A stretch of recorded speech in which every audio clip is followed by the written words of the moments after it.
parlait juste avant, dans le tuto précédent, de faire ces formes-là qui sont arrondies sur le dessus. Donc, on est au final sur un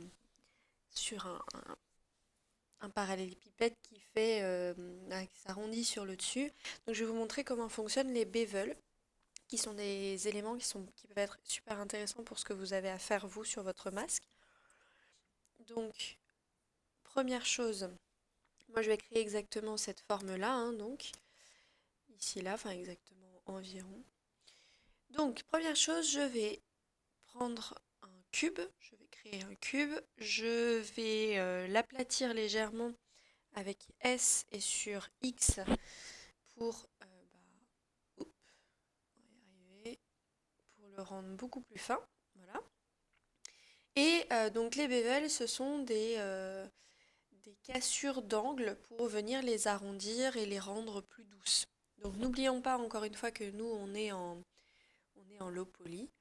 Donc on ne va pas non plus créer énormément de bevel, mais voilà, pour le créer, il faut faire CTRL B.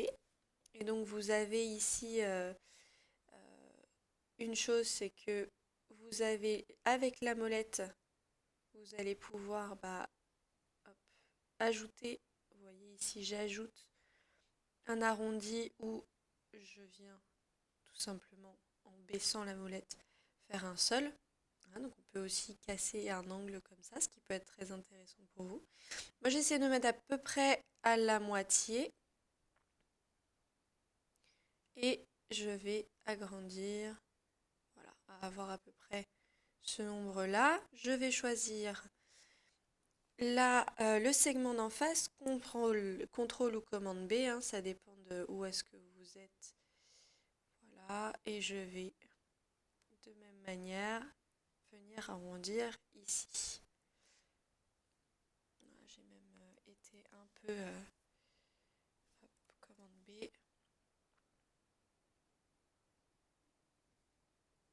Voilà, pour rendre un truc. Ok, et voilà. Alors, chose que vous pouvez faire aussi, vous trouvez que cette partie-là n'est pas assez grande, vous pouvez tout à fait choisir face, appuyer sur E pour extruder, et vous pouvez tout à fait venir voilà, ragrandir un petit peu votre objet. Hop, moi, il me convenait bien comme ça. N'oubliez pas de revenir sur Object Mode pour faire, on sélectionne une rotation si vous voulez voilà, faire une rotation par exemple sur l'axe, non pas Y, mais RX, sur l'axe X pour moi le retourner et je vais pouvoir venir l'assembler.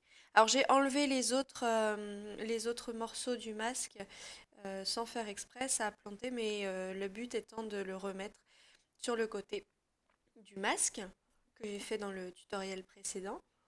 Et on peut tout à fait venir encore une fois ici ajouter un cylindre. Je viens lui réduire à 12 ses faces. Ok, je viens faire R sur X, non, sur Y, encore une fois je me plante, R, Y, et j'ai sélectionné l'autre. Voilà.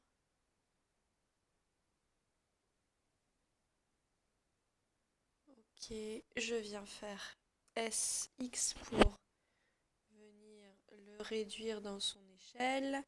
Je vais faire S tout court pour venir le réduire. Oui, on va y arriver. Dans son échelle comme ça. G pour le bouger légèrement. Voilà, donc là on a le deuxième œil qui vient se créer. Qu'est-ce que j'avais d'autre sur cet œil-là?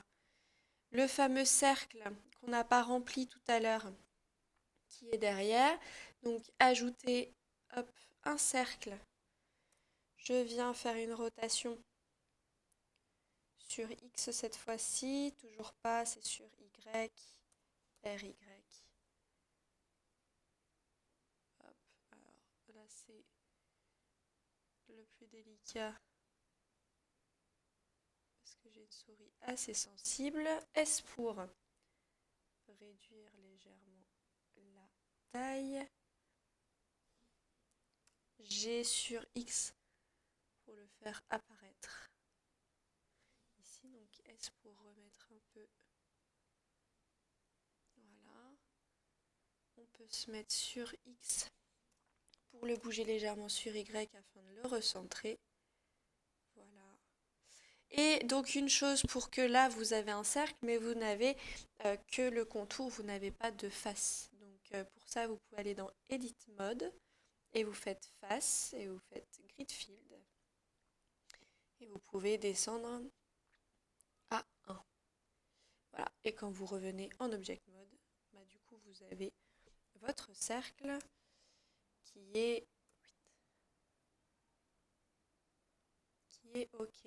Et qu'on pourra légèrement décaler un tout petit peu pour qu'on ait ce côté de volume et on pourra lui ajouter du coup une couleur particulière. Voilà.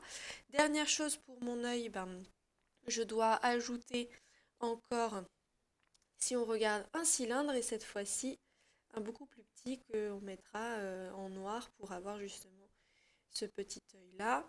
Donc ce qu'on peut faire, c'est soit on vient de dupliquer, commande D, c'est Alt D pardon, pour dupliquer. Et on vient simplement, non pas sur le mouvement, mais sur S déjà. Hop, là, sur GX pour le faire apparaître devant. Ici, on peut faire S sur X pour venir l'agrandir légèrement. GX pour pouvoir le rebouger, hop, et le mettre un peu plus grand. Et voilà, j'ai mon œil qui ressort. Ce qu'on peut faire aussi pour ajouter un peu plus de perspective, ça va être de venir extruder cette partie-là. Donc là, je me dis que j'ai pas forcément bien fait de faire, une duplication parce que j'ai les deux éléments qui sont ensemble. Donc je vais supprimer. Hop, je vais supprimer celui-là, donc X, voilà, et je vais ajouter quand même un nouvel objet. Donc un nouveau cylindre, toujours 12, ok. On va réduire tout de suite sa taille. Hop là, R sur Y pour pouvoir le tourner dans ce sens. Ok. G sur X pour le faire avancer. S légèrement pour recadrer l'élément que je trouve beaucoup trop gros. Voilà.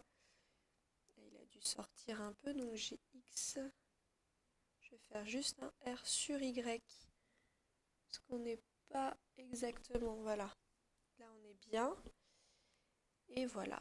Donc, cette fois-ci, si je sélectionne cet objet, je vais dans Edit Mode avec Tab ou ici, tabulation. Hein, et je viens faire sélection de face. Ici, je viens faire S. Non pas pour recadrer. Je viens prendre Inset Face, qui est le raccourci I. Wow. Hop, on va... C'est assez délicat. Voilà, on va créer en fait une face interne à ça. Donc vous pouvez aussi aller voir le tutoriel de Michael qui explique bien à quoi servent les faces internes si vous en avez besoin. Et une fois que l'on a ça, on peut faire E pour extruder notre face. Voilà. Donc on a voilà, un bouton qui va venir un petit peu plus faire voilà, un creux dans l'œil, quoi. Petite liberté de créa. Voilà. On va pouvoir venir du coup sélectionner toute notre collection aussi et faire Alt D sur la sélection de la collection pour venir. Ah, je suis en Edit Mode, c'est pour ça. Donc on va venir tout sélectionner. Hop. Alt D et on va pouvoir le dupliquer. Donc on peut rester sur Y pour être sûr d'avoir le même angle.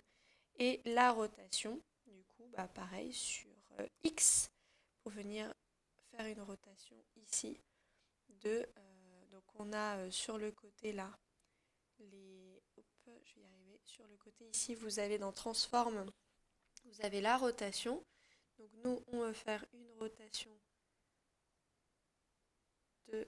C'est pas réussi. Une rotation de 180 degrés, donc toujours sur X. Voilà, là je l'ai fait approximativement.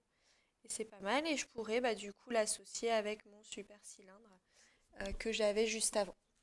Pensez à bien enregistrer, ne faites pas comme moi. Pensez à bien enregistrer à chaque fois ce que vous faites avec marqué, hop, masque low poly. Je vous ai mis nom, prénom,